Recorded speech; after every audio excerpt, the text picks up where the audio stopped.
Good day. Hello to everyone. I'm back to my YouTube channel, ChaSpeaks.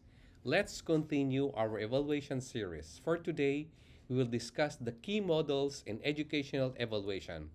Let's continue learning together. This is episode 4. But before we proceed further, please make sure you click the subscribe and notification button so that you will get notified for my new videos. Also, please like, share, comment for this free instructional video. For today, let's have a conversation on the key or popular models in educational evaluation. While we will try to introduce them succinctly, we will have more episodes on these models. We will discuss 5 more commonly known and used educational models. These are Staffelbeam CIPP model, the Scriven's goal-free evaluation model, Tyler objectives evaluation model, Kirkpatrick evaluation model, Stakes countenance evaluation model, Patton utilization-focused model, Danielson teacher evaluation model, and Weiss theory-based evaluation model. The CIPP model. CIPP evaluation is an approach to evaluation that focuses on key aspects: context, input, process, and product. It is developed by Daniel Staffelbein. The CIPP framework provides a comprehensive framework for evaluating programs or intervention. Here are a breakdown of the 4 components of CIPP model. Context evaluation. This component aims to understand the context in which the program or intervention is implemented. It involves assessing the needs, resources, and constraints within the external environment and how this might influence the program effectiveness. Context evaluation helps evaluators understand the broader factors that may impact the program's success. Number 2, input evaluation. This component focuses on the resources allocated to the program, including the personnel, funding, and materials. Input evaluation assesses whether the program has the necessary inputs to carry out its activities effectively. It helps identify any gaps in resources and recommends strategies to improve or allocate, or for improvement or allocation. Process evaluation, that's number 3. This component examines the actual implementation of the program or intervention. It assesses the activities, strategies, and procedures employed to achieve the program's goal. Process evaluation looks at how the program is implemented, including the fidelity to the intended model or approach, barriers or facilitators to implementation, and any necessary adaptation or revisions. Number 4, product evaluation. This component focuses on the outcomes or results of the program or intervention. Product evaluation assesses whether the intended outcomes were achieved and to what extent. It examines the effectiveness, efficiency, and relevance and the impact of the program. Product evaluation helps determine the overall program success and provides information for program improvement and decision making. By considering these 4 dimensions, CIPP evaluation provides a holistic and systematic approach to evaluating programs.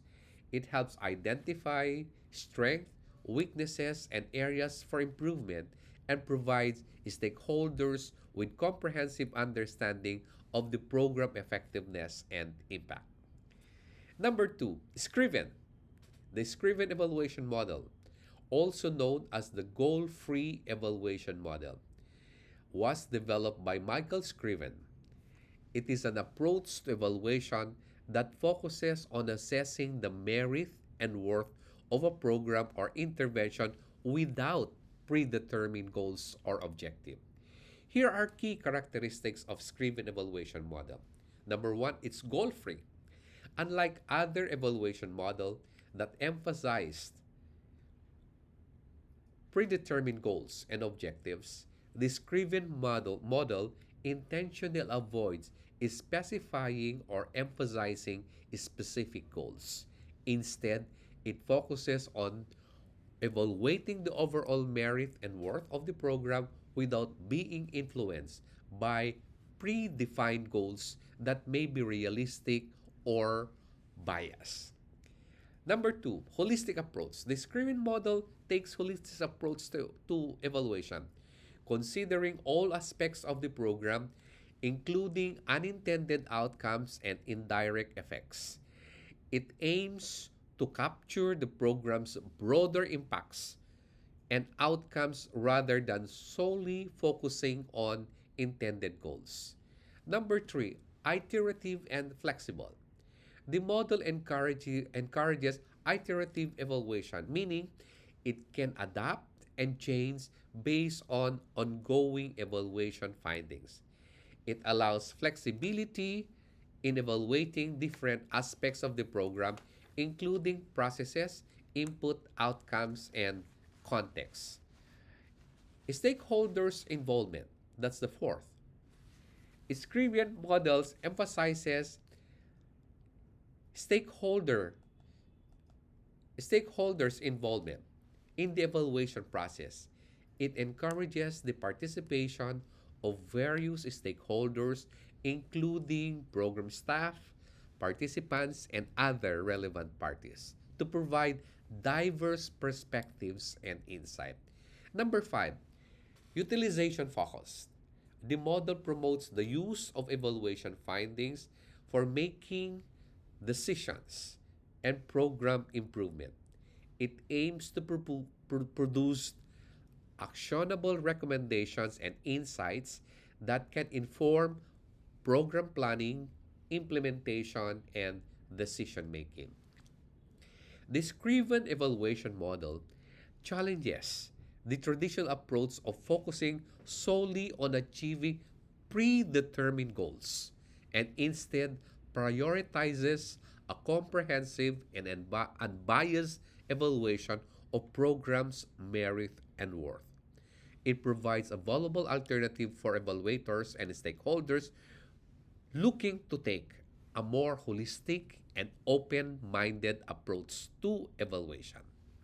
Okay, number three, Tylerian model, also known as the Tyler model or objectives model, is an educational planning and evaluation framework developed by Ralph Tyler. It is commonly used in curriculum design, implementation, and evaluation. The Tylerian model consists of four components. Okay, number one, objectives. The model starts with the clearly defined educational objectives or goals. These objectives served as a map for planning the curriculum and guide the selection of learning experiences and assessment. The objectives should be specific, measurable, attainable, relevant, and time-bound, or what we know as SMART. Second component, assessment. One of the objectives, once the objectives are set, the assessment phase involves designing appropriate assessment strategies to measure student achievement and progress towards the desired objectives. This can include various forms of assessment, such as tests, projects, presentations, and observation. Third component of the Tylerian model is instruction. This phase focuses on designing and implementing effective instructional strategies to facilitate student learning and help them achieve the desired objectives. Instructional methods, materials, and activities are selected and organized in a way that aligns with the set objectives. And fourth, and the last one, is evaluation. The evaluation phase involves assessing the effectiveness of the curriculum, and instructional practices in achieving the stated objectives. Evaluation may include both formative during the instructional process and summative at the end of the process assessments. The findings for evaluation are used to identify areas for improvement to inform future curricular planning and instructional decision. The Tylerian model is widely recognized for its systematic and structured approach to educational planning and evaluation. By clearly defining, aligning assessments and instruction, and continuously evaluating the effectiveness of the curriculum, educators can ensure that their teaching and learning activities are purposeful, intentional, focused on achieving desired outcomes. Next is the Kirkpatrick model. The Kirkpatrick model was developed by Donald Kirkpatrick, is widely used framework for evaluating the effectiveness of training and learning programs. The model consists of four levels of evaluation, each building upon the previous level. Level 1, reaction. This level focuses on gathering feedback from participants to assess their immediate reaction and satisfaction with the training program. It involves collecting data through surveys or interviews to gauge participants' opinions, perceptions, and engagement. Level 2 is learning. This level measures the extent to which participants have gained knowledge, skills, or attitudes as a result of the training or learning program. It assesses whether the participants have achieved the intended learning outcomes using a pre and post training assessment, tests, or other evaluation methods. Level 3, behavior. This level evaluates the transfer of learning into practical application on the job. It examines whether the participants can apply the knowledge and skills acquired during the training and learning program in the workplace. Evaluations at this level may often involve observation, interviews, or self assessment to determine behavioral changes. Level 4, results. This level focuses on assessing the overall impact or results of the training program on organizational goals and outcomes. It examines to which the training and learning program has continued to desired business results, such as increased productivity, improved quality, or enhanced customer satisfaction. This level may involve the collection, analysis, and comparison to establish link between training outcomes and organizational goal.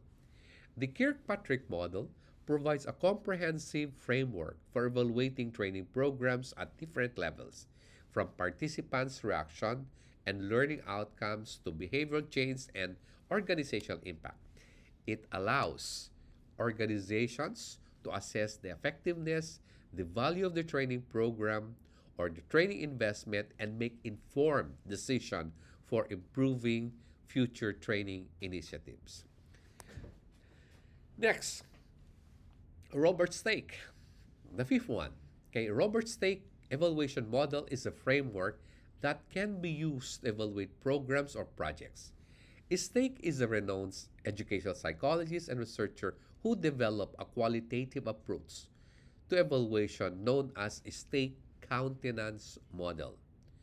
This model emphasizes the importance of understanding the context and prospective stakeholders involved in the program being evaluated, rather than focusing solely on predetermining outcomes or objectives.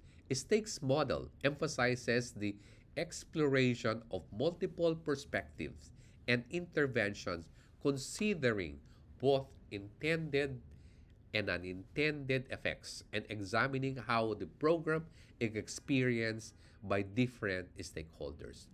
To conduct evaluation using stakes model, the evaluator typically engages with stakeholders through interviews, observation, and document analysis. This approach allows for a comprehensive understanding of the program's strength, weaknesses, and impacts for multiple viewpoints. Overall, stakes evaluation model places emphasis on understanding and incorporating diverse perspective to inform and improve program development and implementation. Number six, Patton's utilization focus model. It is a framework designed to ensure program evaluation is useful, credible, and practical in promoting learning and decision making. It is developed by Michael Keane Patton. The model emphasizes the importance of actively involving stakeholders in the evaluation process and tailoring evaluation methods to meet the needs and priorities. The utilization focus model is based on several principles. Okay, number one, stakeholder involvement. The model highlights the importance of involving stakeholders throughout the evaluation process. Their participation helps ensure that evaluation questions, methods, and findings are relevant and useful to them. Number two, evaluation question. Evaluation questions should be focused on improving program performance and meeting the needs of stakeholders. Questions should be practical, actionable, and address issues that are of immediate concern to stakeholders. Number three, strategic inquiry. Rather than relying solely on predetermined evaluation design, the utilization focus model encourages strategic inquiry. This involves adapting evaluation models and strategies to fit the unique context and needs of the evaluation. Number four, credible and actionable findings. The model emphasizes the importance of generating credible and actionable findings that address stakeholders' needs. Findings should be timely, relevant, and communicated in a way that is accessible to stakeholders. The fifth one, learning and use. The final principle of utilization focus model is that evaluation should promote learning and decision making. Evaluation findings should be used to inform program improvement, guide decision making, and facilitate organizational learning. So overall, Patton's utilization model encourages a participatory and flexible approach to evaluation, focusing on generating meaningful findings that can be used to improve programs and meet stakeholders' need. Okay. Last one. Okay. Danielson evaluation model, also known as the framework for teaching, is an educational evaluation system that provides a framework for evaluating teacher effectiveness. It was developed by Dr. Charlotte Davidson or Danielson, sorry, and is widely used in education to assess teacher performance and guide professional development. The model is based on four domains of teaching. Number one, planning and preparation. This domain focuses on how teachers plan their lessons, set learning goals, and prepare instructional objectives. Number two domain, classroom environment. This domain looks at the classroom climate and how teachers manage their classroom, create positive learning environment, and establish routines. The third domain, instruction. This domain assesses the instructional strategies, methods, and techniques that teachers use to deliver content and engage student learning. Professional responsibility is the fourth domain. And this domain addresses teachers' involvement in their profession, including their contribution to school and community, their commitment to professional growth, and their adherence to ethical guidelines. Within each domain, there are several components and further describe specific aspects of teacher practice.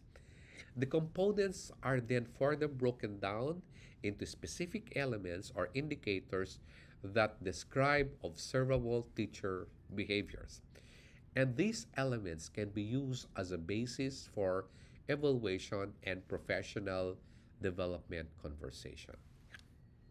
The Danielson evaluation model provides a comprehensive structure for evaluating teachers that focuses on both the art and science of teaching. It promotes a continuous improvement by providing specific guidance and teachers to enhance their instructional process. The last one, this is the Carroll Weiss theory-based evaluation model, a framework that was developed by Carroll Weiss for conducting evaluation of social programs. This model emphasizes the importance of using theories to guide the evaluation process and understand how and why program works. According to Weiss, the program evaluations should focus on theories of change, which are the explanation on how and why program achieve their intended outcomes.